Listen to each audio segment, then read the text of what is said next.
намайг амар баясгалан гэдэг би Төв аймгийн Аргалан цуманд амьдардаг малчин бүсгүй байна.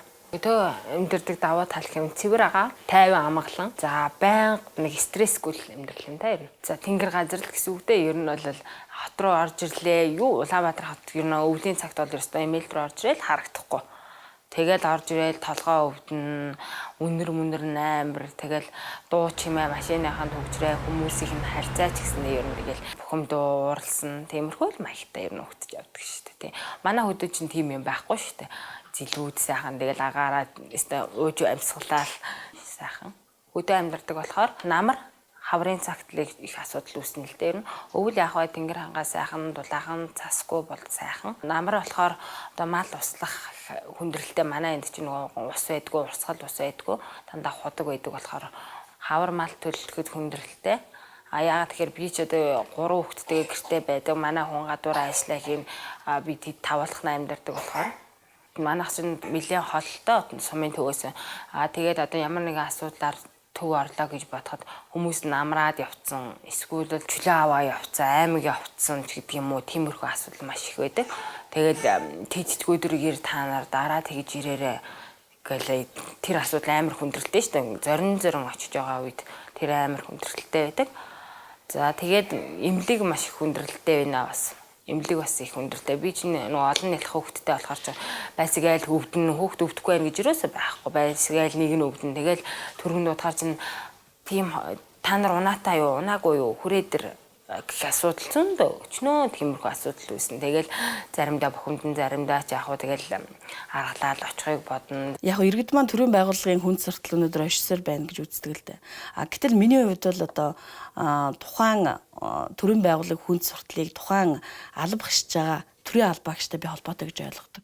Нэг тийм одоо нэг хүнийг нэг тоохгүй харьцахгүй тэнгуут нь биш дуурлаад та нар одоо яагаад юм хаа хүн сурталтаа та нар хийж явах хэвээр ажиллаа хийж байгаас би та нараас юм гуугаагүй яасан хариуцлагагүй би та нарыг дээш мэдэгдэн гэхэд шаалаа өөр болоод хувирна. Арчилсан нийгэмдэх төрийн байгууллага бол нэг эрдэмтэн бол маш тодорхой юм. Энэ бол үйлчлэгээний байгууллага гэсэн мэт. Тэгэхээр нэг хүн хэлэхлээр эхлээд бол таадаггүй байж магадгүй юм те. Эсвэл та одоо зөх газрын хандаараач гэдэг юм уу тиймэрхүү хариу өгөөд. Тэгээ энэ чинь давтагдсан шүү дээ. Тэр үгүй олон хүн гэж бодоод эхлэх юм бол төр реакцэлж ямар нэг арга хэмжээ авахаас өөр аргагүй төрөх байхгүй юу? Төрийн байгууллагууд нь яг энэ арчилсан байдлаар ажиллахгүй бол өнөө иргэд нь энэ байгууллага чинь биднийг төлөөлөх байгууллага гэж ойлгохгүй ингээд хүндийрээд байгаа нэг юм байгаад байгаа шүү. Яриад нөгөөдөл нь хийж өгөхгүй бол тэгээ за эднэртэй сонголооч ялаа байлаач ялаа гэм хандлага багш. Тэгэхээр чин өнөө эхэндээ ярьсан арчсан нийгмийн зохион байгуулалт чинь ингээд сулраад их магадлал байгаад байгаа юм. Одоо энэ нутаг дэвсгэрт иргэдийн эрх ашгийг хандсан юм бодлогын баримтчиг гаргаж чадж гэнэ үгүй юу? Тухайн бодлогын баримтчиг бичиг маань бас мөн хүний эрхийг хэрхэн хангаж байна гэдгийг бас шаардах, асуух, тодруулах юм эрх бол ард түмэнд мөн бий. Та оролцохгүй бол хэн нэгэн чирж оролцуулна гэж байхгүй таны өмнөөс нөгөө талаас нь төрн тийм боломжийг олохгүй бол иргэн бас нөгөө олгодоогүй боломжийг эдэлж чадахгүй. Тэгэхээр айл нь хичээх ёстой. Оролцолгүй яг багийнхаа уралд явна. Багийн уралцсан гэхдээ уг нь улирал тутам нэг болох ёстой юм байл л. Манад бол яг заримдаа болохгүй үе байдаг юм шиг байна. Заримдаа бид нар ч гэсэн мэдээлэл нөгөө авч таагүйгээс очиж чадахгүй үе байгаа л да. Тэгээ ер нь идэвхтэй оролцохыг л боддог. Бүлгийнхээ хуралд ч гэсэндээ багийн хуралд ч гэсэн очиод хүмүүстэй ярилцаад бас санал бодлоо хуваалцаад одоо гомд саналаа хэлхийг боддог л да ер нь.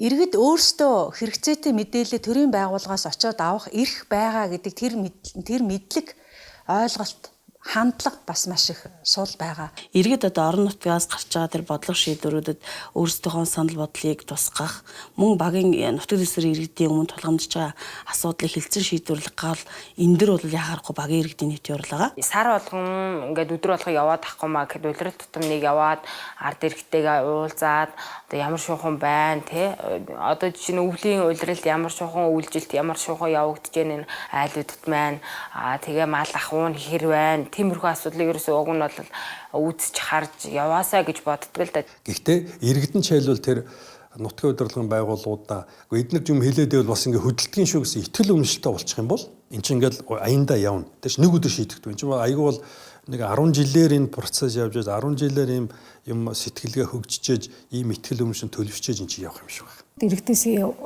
дуу хоолойг сонсё гэж байгаа юм бол өөрөөр хэлэх юм бол төр гэдэг иргэдээс бүрддэг. Төр өөрөө иргэдийгээ төлөөлж шийдвэр гаргадаг итгэж юм бол доороосоо санаачлаг гаргах хэрэгтэй. Шийдвэр гаргах. Одоо хүүхэд залуучууд хөгжлийн бэрхшээлтэй иргэд ахмад настан залуучууд эмэгтэйчүүд эрэгтэйчүүд энэ бүх бүлгүүдийг ямар асуудлууд идэвхтэй оролцуулах гол хэлбэр бол тухайн тавьсан асуудлыг шийдвэрлэж өгч чадчих юм бол тухайн иргэд маань дараагийн тэр хуралд оролцоон дээр бол идэвхтэй оролцдог болно.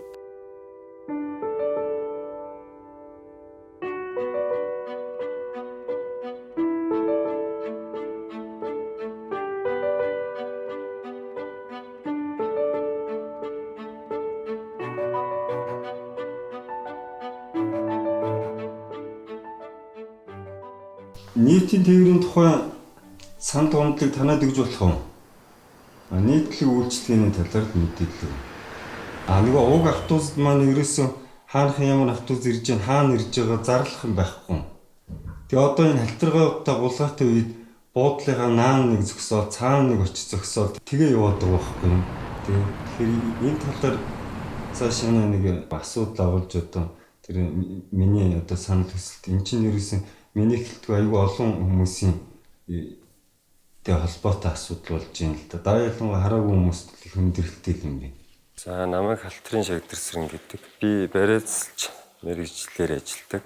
5 настай байхдаа одоо хараагүй болсон. Одоо тэгээд би бол энэ эхлээд хараагүй болчиход аюу их чочирдсан.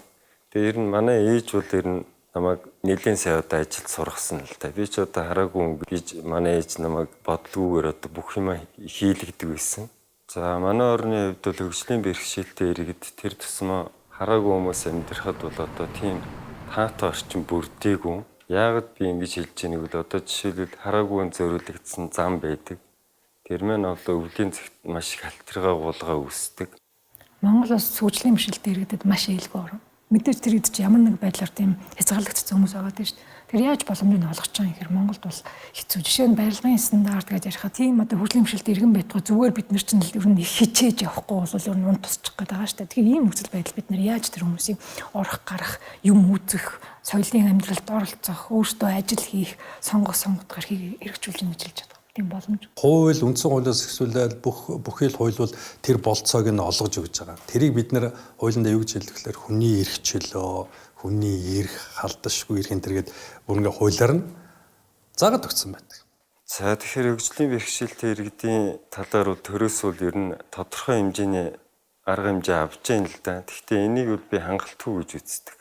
Манай 4 хүүхэд одоо тэр хүүхдийн мөнгнөөс хасагдсан байсан. Тийм учраас би одоо энэ хүсэлтээ их хурлын гишүүнд гаргасан байхгүй өөрийнхөө тойрогс нэр дэвшсэн. Гэхдээ энэ асуудлыг гаргах болсон шалтгаан нь болохоор зөвхөн би одоо энэ 4 хүүхдийн төлөө мөнгө авахтаа гол нь биш. Одоо надаас өөр одоо тэр хөгжлийн бэрхшээлтэй хүүхдүүд хасагдлаа бас ийм одоо хөгжлийн бэрхшээлтэй хүмүүсийн хүүхдүүд энэ юунд хамрагдсангүй.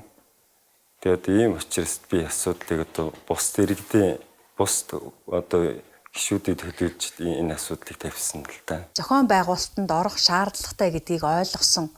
Төрийн бус байгууллагуудаар дамжуулаад эрх ашгаа хамгаалдаг, эрх ашгаа илэрхийлдэг, дуу хоолойгоо илэрхийлдэг ийм соёл бол ямар ч байсан гэсэн Монголын нийгэмд бол бий болсон. Хөгжлийн бэрхшээлтэй иргэн болгон ер нь одоо нийгмийн идэвхтэй байх хэвээр. Одоо төр засагтайгаа хамтарч ажилладаг ийм байхад ёстой гэж бодож байна.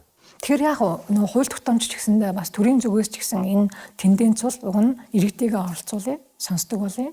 Тэднийхээ саналыг нь үндэслэн харгалзан шийдвэртэй гаргадаг байя гэдэг тенденц рүү бол явж байгаа гэж хэлж байна. Одоо энгийн иргэд маань одоо бидний та бас хамтарч ажиллах хэрэгтэй санагддаг. Яагаад гэвэл бид нарыг тэр хүмүүс илүү сайн ойлгож бидний төлөө бас одоо ямар нэгэн шаардлагатай тэр халамж хуулийн эдийг одоо батлахад хамтарч оролцох ёстой.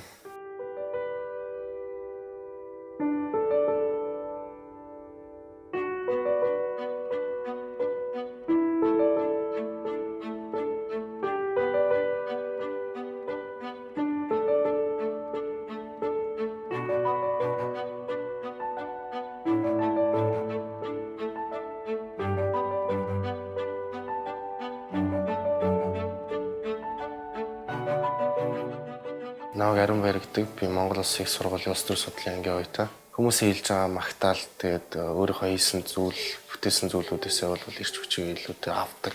Төрд бол ганц нэг хувь хүн, бие хүн бол нөлөөлөлөө тогтоож өгч чадахгүй тийм учраас одоо яг төрийн бас байгуулахаар одоо эвлэлтэн сайн дураар эвлэлтэн нэгдэж өөрсдийн үзэл бодол одоо тэр илэрхийлэлээ бол төрд одоо хандуулж чаддгаар энэ бол даваа тал гэж үздэг. Тэгээд төрийн бас байгууллага бол юуны хувьд иргэдийг оролцохдоо улс төрийн эрхийг хэрэгжүүлэх оролцооны хамгийн нэг чухал хэрэгсэл мөн гэж хэлнэ. Ер нь бол иргэдийн одоо шийдвэр гаргах үйл явцад, улс төрийн үйл явцад оролцох оролцоонд хамгийн их одоо хөшөөрөг болж байгаа, төшиг тулгуур болж байгаа тэр сувг бол миний ойлгож байгаагаар төрийн бас байгууллагууд байгаа. Төрийн бас байгууллагууд иргэдийн нэг талаар дуу хоолойг шийдвэр гаргагчдад хүргэх эндэр нь болж өгч байдаг. Миний хувьд төрийн бас байгуулахад төр засгийн үүднээс бол дэмжүүлж үзэж байгаагүй. Дэмжлэг бол нэг бус удаа бол хүсэж исэн. Төрийн бус байгууллага өөрөө өөрийгөө санхүүжүүлээд тодорхой одоо чадварыг бий болгоод асуудлыг барьж аваад ямарваа нэгэн ашиг хөөцөлдөхгүйгээр иргэдийн одоо өмнөөс иргэдийг өмгөөлөх нийгмийн сайн сайхны төлөө үйл ажиллагаа явуулахад бол мэдээч ирэг тодорхой хэмжээний зардал гардаг. Монгол улсад 25 жил төрийн бас байгууллага бас нэлээд төлөвшсөн яваа. Мэдээж дутагдaltaй талууд бас байна. 97 оны хууль батлагдсанаас хойш юусоо өөрчлөгдөв. Энэ дээр бол төрийн бас байгууллагын их сэтгэл дундуур байдаг. Нэг ажил нь бол кино хэлцүүлэг байсан. Тэр нь бодол гэдэг нэртэй. Тэр кино хэлцүүлгийн зорилго нь бол сонгуулийн ерөнхий оронд бол иргэний нийгмийн байгууллагаас дэмжлэг үзүүлэх тийм явдал байсан. Миний зохион байгуулсан тэр кино хэлцүүлэгт оролцсон хүмүүсийн дийлэнх олонх нь бол сонгуульд оролцохгүй гэсэн байсвартай байсан бол кино хэлцүүлгийн дараагаар дахин санал асуулга авахд тэдгээр хүмүүсийн бодлоо өөрчлөгдөд сонгууль өгөхөр болсон байсан. За тэр сонголооч яалаа, байлаач яалаа гэдэг тийм хандлага юунаас болоод байгаа юм хэлээ чинь. Энэ төрийн байгууллагууд яг арчсан маягаар иргэд рүү нээлттэй ингэж явж өгөхгүйг бас нэг гайд байх шиг байна. Ялангуяа тайлбарсан, таниулсан иргэдэд одоо улс төрийн оролцоо бол өөрсдийнхэн амьдралын асуудал гэдгийг ойлгуулсан тийм мэдээллийн хувь хэмжээ бол маш бага байдаг. Өөрт олгогдсон эрхийнхаа үүднээс бол хүн болгон чөлөөтэй үзэл бодлоо илэрхийлдэг. Тэнд нь бол хэрэгэлцдэг. Гол нь тэр үзэл бодлоо илэрхийлэхдээ бол дам байдлаар буюу одоо зүгээр аман яриад төдийн өнгөрөөдөг ямар нэг үйлдэлээр бол харуулдаг. Энэний нэг илэрхийлэл нь бол сая 20 мянга эцгийн жагсаал болох байсан утгааны эсрэг 20 мянга гэд нилээдгүй шуугаад одоо нилээдгүй тийм маасаар дэмжлэг авсан хэдиж тийм яг бодит нөхцөл байдал дээр бол бил олоогүй ч гэдэг юм. Хүмүүс бол наана гэд үзэл бодлоо илэрхийлдэгч яг шууд улс төрийн үйл ажиллагаа ч гэдэг юм. Тэр процедурт бол ерөөсөө бичлээ оролцдог. Хэрэгцээний тийм цац гэж нэг ойлголт байна. Пирамид. Хэрэгцээний цац гэж ойлголт. Тэр ингээд 4-5 үетэй хамгийн доотлын хүний өдөр тутмын хэрэгцээ гэхлээр идэж уух, өмсөж хувцлах, орон гэртэй байх одоо шийд ингээд зүгээр амьдрахын наазах хэрэгцээ. За яг энэ хэрэгцээ байтал өнөөдөр монголчуудын нэлээд их хэсэг нь энэ хэрэгцээг хангахын төлөө үйлээ үзэж байгаа байхгүй юу? Тэгэхээр чинь эндээ л бүгдээр төвлөрсөн байхад дараагийн бусадтайгаа санаа бодлоо хуваалцах, тэрний дээд нь өөрийгөө илэрхийлэх, тэрний дээд нь янз бүрийн үйл ажиллагаанд идэвхтэй оролцоход дараа шатны мөр орохгүй шүү дээ хүн бол. Би энэ улс төрийн альва үйл ажиллагаа процедурт бол өөрөө аюу ингээд хараад одоо хөндлөнгөөс ажилт хийх бол маш өндөр сонирхолтой байдаг. Залуус улс төр оролцох боломж Монгол улсын хувьд бол маш нээлттэй. Монгол улсад сайн талуудыг нэг нь байдаг. Миний бодлоор бол сайн талын нэг нь. Ямар ч хүн ямар ч юунд оролцох боломж нээлттэй. Тэгээ эмэгтэй оюут нь яг ижлэхэн үзэл бодолтой байх одоо нөхцөлд бол нилээдгүй саад бэрхшээлтэй тулгарх болов гэж бодож байна. Яг тэгвэл нэг хүмүүсийн оюун санааны үнд ингээд шингэсэн байгаа нөгөө гендер энэ бол эмэгтэй хүн бол бараг зүгээр л гэртээ байж ах хэвээр эрэгтэй хүн бол төр түшилсэн ч гэдэг юм. Ийм нэг одоо баалар эртний ч гэх юм уу те үзэл бодлууд бол нийгэмд одоо хэрнэ гэд шингэсэн байгаа. Хүйсийн эрхтгш байдал гэдэг маань бидний нөгөө яриад байгаа гендерийн асуудал. Гендерийн асуудал гэдэг маань зөвхөн эмэгтэйчүүдийн асуудал биш. Ерөөсөө л эмэгтэй хүн болгон эрхтэйгээр нийгмийн асуудалд оролцох боломжтой байх ёстой. Гэтэ өнөөдөр Монголд яг иргэний нийгмийн байгууллагт одоо яг аюул олон эмэгтэйчүүд байдаг. Бараг эрэгтэйчүүдээс олон эмэгтэйчүүд байдаг. Ам мундаг. Гэтэ тэдний өмнө тулгарч байгаа бэрхшээл бол яалчгүй энэ гендрийн эрхтгш байдал. Ер нь Монголын эмэгтэйчүүд бол боловсрол эзэмшсэн байдлаараа бол эрэгтэйчүүдээс илүү өндөр ийм статистик үзүүлэлт байдаг боловч яг шийдвэр гаргах үйл явц оролцох хэмжээгээрээ хүйсийн эрхтгш байдал хангагдсан уу гэвэл үгүй байдаг. Төрийн төлөө огтон боож өгөх нэг хичээрч гэдэг юм уу те. Савааг нохоо саран тоцоо гэдэг янз бүрийн хил зүгнүүд байгаа. Энэ болгон ч юм бол хүний одоо тэр эргээд одоо насанд хүрсэн хүнд бол тодорхой хэмжээнд улс төрд одоо оролцоход бас нөлөөлдөг болов гэж байна таард. Эмэгтэйчүүдийг үл дэмжих хандлага бол ерөөсөө уламжлалт нийгмийн ийм одоо нөгөө соёлын үнэт зүйлтэй холбоотой байгаад байгаа.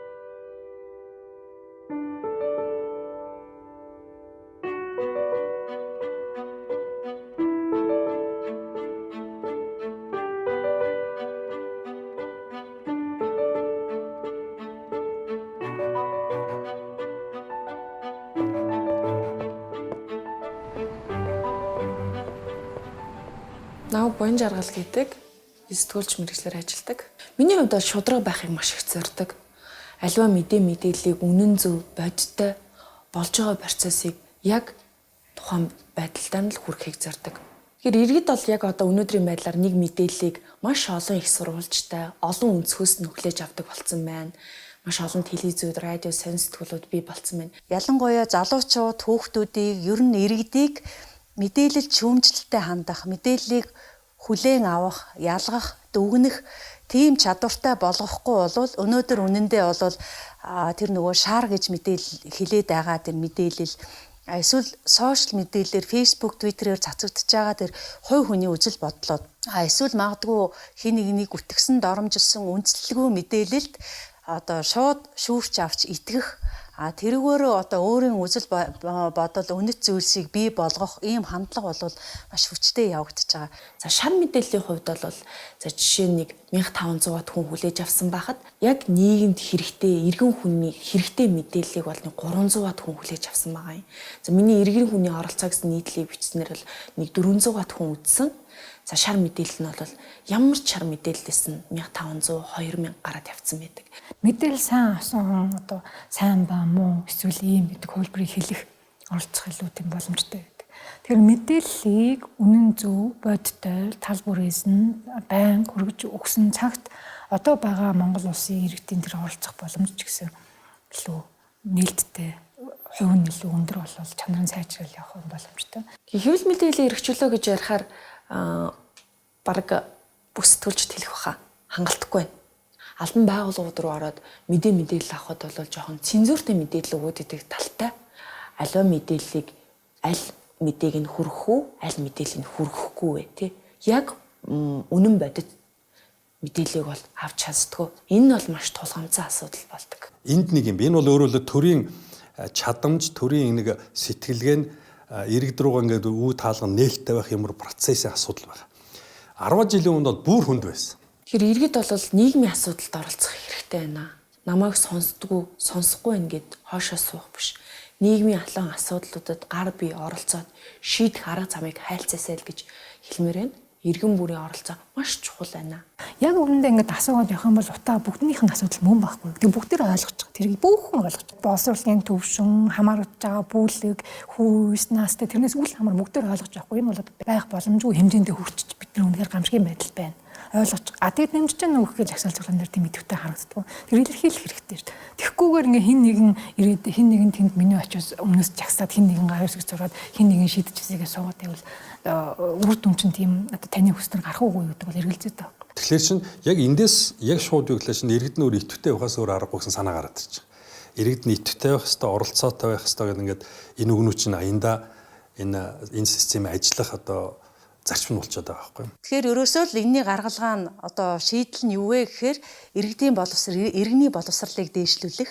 Тэр жижиг гэж бодлохгүйгээр, бусдыг гэж хандлаггүйгээр нийтэд ярьсан чухал бусдыг хамарсан, нийтэд хамаатай асуудлын талаар бол хамтдаа санаа зовж, хамтдаа дэмжиж, хамтдаа түүнийг илэрхийлж явмаар байна. Эрүүл сайхан нийгэмд амьдрах нь миний мөрөөдөл, миний зорилго.